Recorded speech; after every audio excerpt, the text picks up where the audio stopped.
Bab 1697. Kumohon. Setelah beberapa saat, Santo-san tiba-tiba menyerahkan kristal kebenaran agung kepada Mileye, dan berkata sambil tersenyum, "Tuan Muda Ye, aku sedikit bersemangat, tolong maafkan aku." Mileye tersenyum dan berkata, "Ini adalah kristal sumber kebenaran agung. Jika kamu lari sekarang, kamu dapat menggunakan benda ini untuk mencapai alam konsepsi." Santo-san tersenyum kecut, "Benar, tetapi itu milik Tuan Muda Ye.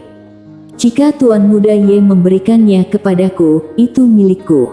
Jika kamu tidak memberikannya kepadaku, aku tidak dapat menerimanya." Dia berpikir untuk mengambilnya. Namun, dia tetap memilih untuk tidak melakukannya pada akhirnya. Alasan menang atas keinginan. Mengapa? Sangat sederhana, Tuan Muda Ye di depannya ini bukanlah orang biasa. Kristal sumber kebenaran agung telah menghilang sebelumnya, bahkan tidak ada jejak energi sumber kebenaran agung. Tetapi pada saat ini, Tuan Muda Ye ini benar-benar mengeluarkan kristal sumber kebenaran agung. Kristal sumber kebenaran agung. Santo-san sangat jelas bahwa jika dia merebut kristal sumber ini, kemungkinan besar dia akan dibunuh. Mileye tersenyum dan berkata, "Bukankah kamu benar-benar mengambilnya?" Santo-san menggelengkan kepalanya berulang kali, "Tuan Muda Ye, aku sangat terharu, tapi itu masih kalimat yang sama. Jika Tuan Muda Ye memberikannya kepada saya, aku menginginkannya, jika tidak, aku tidak mau." Mileye memandang Santo-san sejenak, lalu berkata sambil tersenyum, "Ini untukmu." Santo-san ragu-ragu sejenak, lalu berkata, Ini benar-benar terlalu berharga. Aku tidak bisa." Berbicara tentang ini, dia menggelengkan kepalanya dan menghela nafas, "Hai. Baiklah.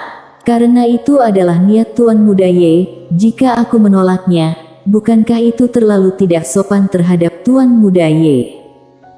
Saat dia mengatakan itu, dia dengan cepat mengambil kristal sumber kebenaran agung.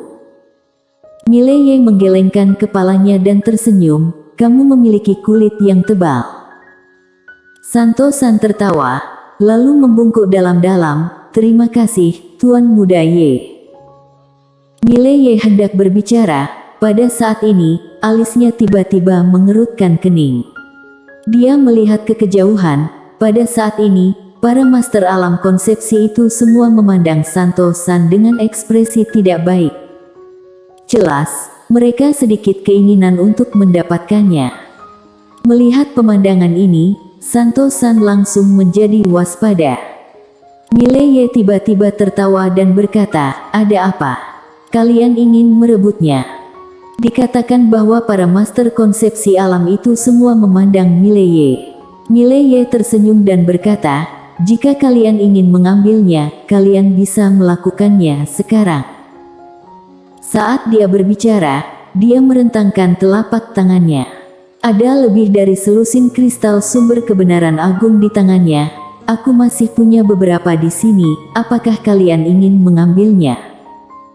Melihat pemandangan ini, para master alam konsepsi itu tiba-tiba menjadi serius.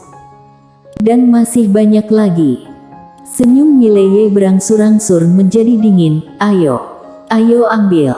Jangan pengecut." Melihat pemandangan ini, para master alam konsepsi itu tidak hanya tidak berani bergerak, tetapi mata mereka penuh ketakutan. Nyatanya, mereka tidak berani melakukannya sama sekali.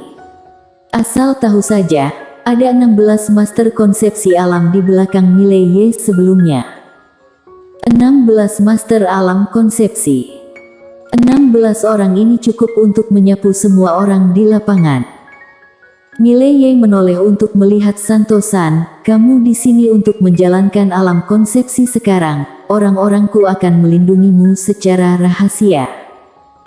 Santo-san memberi hormat dengan hormat, "Terima kasih, Tuan Muda Ye." Saat dia berbicara, dia langsung duduk bersila, kemudian mulai menyerap kristal sumber kebenaran agung di tangannya. Saat sumber energi kebenaran agung masuk, Santo San langsung gemetar. Itu keren. Tubuh Santo San mulai menggila menyerap energi sumber energi kebenaran agung. Setelah menyerap energi sumber energi kebenaran agung, napas Santo San tiba-tiba melejit. Melihat pemandangan ini, para master alam konsepsi di kejauhan tiba-tiba menjadi gelisah. Mileye berbalik dan kembali ke rumah bambu. Membaca buku. Apa yang harus dia lakukan sekarang adalah menunggu sampai Livy dan yang lainnya mencapai alam konsepsi sebelum memutuskan untuk mengolah master alam konsepsi ini. Sekarang terlalu sedikit master di alam semesta ini. Untuk melawan klan dimensi asing, masih agak tanggung. Di tepi danau, para master alam konsepsi itu saling memandang. Pada saat itu, wanita berbaju putih di antara kerumunan itu tiba-tiba berkata, ayahnya bisa membuat 16 master alam konsepsi menyerah. Menurutmu apa dia adalah orang biasa? Semua orang diam. Livy dan hukum alam semesta lainnya pernah dibina oleh Dewa Ye. Kekuatan dan ilmunya, terutama penguasaan waktu, dapat dikatakan tidak bisa dibandingkan dengan master alam konsepsi. Wanita itu mundur dengan hormat. Livy menatap Mileye, dia sudah pergi. Mileye mengangguk. Livy sedikit mengangguk, dia melirik keluar, lalu bertanya, kamu ingin mereka mencapai alam konsepsi? Mileye mengangguk, kami membutuhkan lebih banyak pembantu. Livy berkata dengan suara yang dalam, aku khawatir mereka akan lepas kendali. Mileye tersenyum sambil berkata, aku punya ukuran. Livy hendak berbicara, pada saat ini, seorang wanita tiba-tiba muncul di lapangan, itu adalah hukum waktu. Dan saat ini, hukum waktu juga telah mencapai alam konsepsi. Hukum waktu berkata dengan sungguh-sungguh, segel itu akan hilang. Akan menghilang. Mileye mengerutkan kening, begitu cepat. Hukum waktu mengangguk. Livy tiba-tiba berkata, ayo pergi dan lihat. Setelah selesai berbicara, ketiganya langsung menghilang ke dalam rumah bambu. Melihat Mileye dan yang lainnya menghilang, para master konsepsi alam di luar saling memandang dengan sedikit keraguan di mata mereka. Pada saat ini, seorang lelaki tua tiba-tiba berkata, semuanya, apa yang dikatakan gadis itu sekarang benar, kita harus memperbaiki posisi dan mentalitas kita, jika tidak, kita tidak akan pernah mendapatkan bantuan dari Tuan Muda Ye. Dan, dengan segala hormat, ada banyak master di sekitar Tuan Muda Ye, apalagi sekarang, kami mungkin tidak berharga baginya.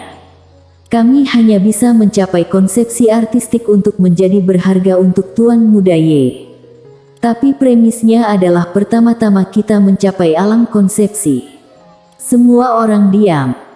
Orang tua itu melanjutkan, pokoknya, aku akan mengikuti Tuan Muda Ye. Di arena, banyak master juga diam-diam membuat keputusan di hati mereka. Mileye dan dua lainnya datang ke langit berbintang yang tersegel lagi.